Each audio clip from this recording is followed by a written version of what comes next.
Mr. Mtho Xulu, thanks very much for agreeing to talk to us. And you chaired the Trade and Investment Working Group of BRICS, and several issues, I'm sure, that you discussed of a practical nature. Where are you meeting the minds, with your colleagues? What is your meeting of the minds? No, thank you very much for having us. Yes, certainly, I chair what is known now as the Trade and Investment Working Group. This year is actually the first time that we have it as a focused working group.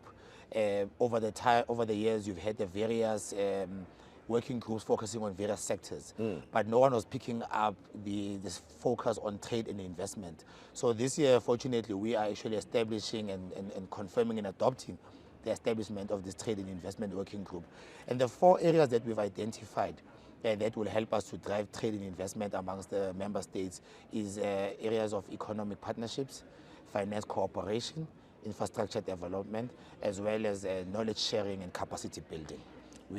Now, sorry, some of these things, we hear about them, what you've just mentioned, economic partnerships. It sounds like a government-to-government type of thing. So in the business context, how is that going to work? So what we've done, especially through our terms of reference of this working group, we've been very deliberate that the working group must actually be led and be populated by business associations and actual entrepreneurs. So over and above the economic policy that government will talk about in terms of economic cooperation, we want to measure the work of the working group through the collaboration of entrepreneurs and business associations. So it will be private sector led in the main, and industry experts who are going to populate it.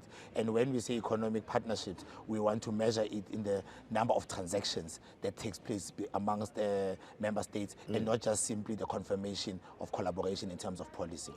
Well, as the president of the South African Chamber of Commerce and Industry, tell me from the perspective of your specific organization and your members, what are they likely to see in practical terms? What's likely to happen?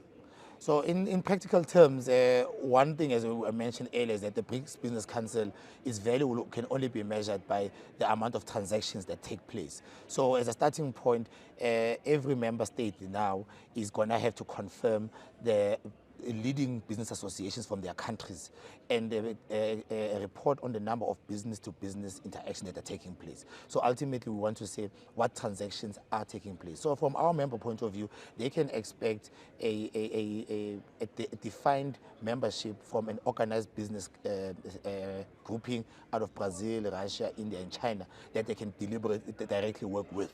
So they no longer have a haphazard expansion, but it will be very deliberate on how do our members interact with their counterparts in their various member states, and they can expect that market to be managed by BRICS Business Council. Where are the opportunities within the BRICS context, you think, trade-wise?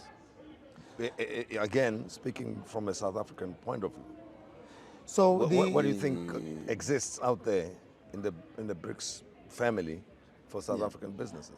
We look at it from, say, in the short term, as well as in the medium term, and ultimately in the longer term. I think in the short term, we all lament the fact that we are maintaining a trade deficit. So we are selling less to all the member states than what we are buying from them. And that deficit is dominated by China. And the reason for that is because South Africa primarily still exports a lot of raw mineral products as well as agri-products to the member states. So we are believing that in the short term, if that is definitely our strong point, our mineral deposits and the demand thereof, we have to have a conversation that talks about how does that demand translate into investment in the value chains in South Africa. Because obviously we can't squander the fact that we have these mineral deposits that are in high demand. But don't just ship them out. Use that as an opportunity to create an investment fund that invests in the extraction of more minerals, creating value chains domestically, and creating other secondary and tertiary industries around those products. Around agri as well, we believe that in the short term, if we are indeed a net exporter like we are, we need to make sure that we use this as an opportunity to broaden the base for commercial farming. We think that the other opportunity definitely, which talks to our competitiveness in selling into the BRICS market and the global economy, is how do we invest in cutting-edge infrastructure. you would know that we have problems around rail, around connectivity, the competitiveness of our ports and the likes. So that massive demand for infrastructure also creates with it a lot of opportunities. And I think lastly, when you've built this base from mining, agri and infrastructure, you create services, the service economy. And that we believe that we must not lose sight of the creation of a service economy on the continent. Is there appetite to invest in South Africa in the specific sectors that you've mentioned, and which countries are interested in partnering with South Africa, at least bringing money into our economy?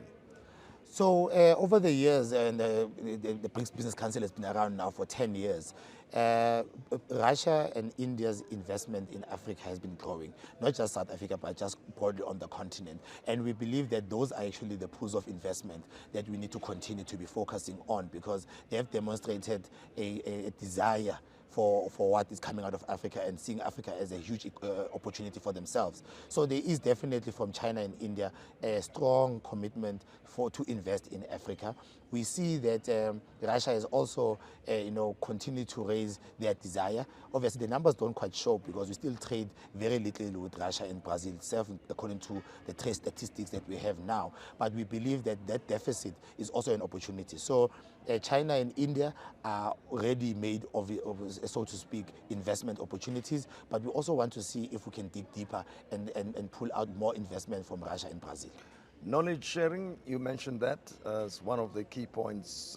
What specifically do you think warrants this knowledge sharing, and what can South Africa benefit from this knowledge sharing, meaning the lessons that have been learned by the other countries? And on the other hand, what is it that South Africa is experienced in, knows, and possesses this knowledge that it can share with the rest of the world?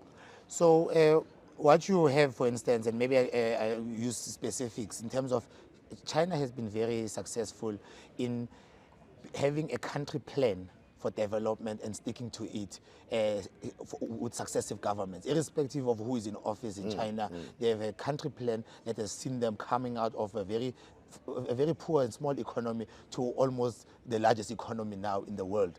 And we believe that that is something that we need to learn out of our Chinese counterparts. The ability to transform an economy from middle income almost up to a higher income, being able to bring people out of poverty, and having a country plan that drives industrialization and the manufacturing of value-added goods. So that is something that we need to learn from the Chinese, more specifically in terms of what the opportunities that are in the various sectors. But overarchingly, how do you have a plan and stick to a plan and implement a plan, irrespective of who is in office?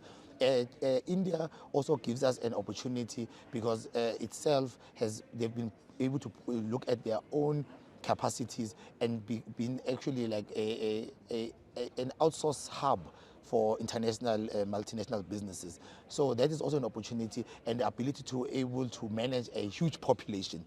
We see that as interfacing neatly with the huge population that we want to drive and benefit from in Africa. So India itself also has their own expertise in that regard. What we can do, we, for instance, always talk about the fact that we are the most industrialized nation in Africa. We have experienced financial markets. We have relatively good infrastructure relative to the continent. So we need to be able to understand how have we been able to drive, a leading stock exchange, a leading banking community. How do we manage the good and highly skilled commercial farming community in South Africa, and use that as our base to drive our value into BRICS. And lastly, I think we've also not really taken the opportunity to be able to convert intellectual property into commercial ventures. In South Africa, every leading institution from the academia, as well as a number of other research institutions like CSIR, sit with a pile of intellectual property that has been developed and is internationally renowned, but we as South Africans have never really appreciated the depth of our intellectual property and have the ability to commercialize it. So I think therein as well lies a lot of knowledge sharing that we want to share with the BRICS community. Final question to you is, these workshops, these meetings take place, knowledge sharing and partnerships, we hear about them, but we our growth of our economy in South Africa is very slow. You know, on the back of what you now know and of your interactions together with the other working groups, do you think that these will translate into an improved economic growth? And if so, based on what? It's two-part. I think we as South Africans actually have to take this kind of meeting as an opportunity to reflect about the opportunities that we are not taking. I think over the years, if you look at over the past 10 years of the Business Council, we have been lackluster in our growth. Actually, our contribution has been very minimal. So that is actually this kind of meeting, the fact that we are hosting it, should be an opportunity for us to reflect on whether are we really taking advantage of the opportunity of hanging around with these economies that they themselves have done very well in the past 10 years, while we have almost been in slumber. And been part of the same. Yet we are part of it. The same so group, yeah. what are we doing? What are we learning? What is rubbing off? So we have a great opportunity for us to really use this opportunity to reflect and really draw this expertise that are now almost given to us on a platter. The challenges that we have, we also believe there should be opportunities. So we also need to be honest about what has to be done in terms of our expeditious implementation of any plans. If you talk about structural reforms around infrastructure, connectivity, human capacity development, law and order, you need to do that. Because we might not have this grace in the next 10 years of the BRICS Business Council. If we continue like this, we will be adding very little value to BRICS members. So we need to understand that when we talk about mutual development, we also need to take these lessons and really put our best foot forward and ultimately position ourselves as a competitive and a credible economy, and not just be part of the group. You know, we have to earn and protect our membership in the group, because the continent is looking upon us and we dare not fail the continent. Mr. Mtho Xulu, thank you very much for talking to us. Appreciate it. Thank you very much.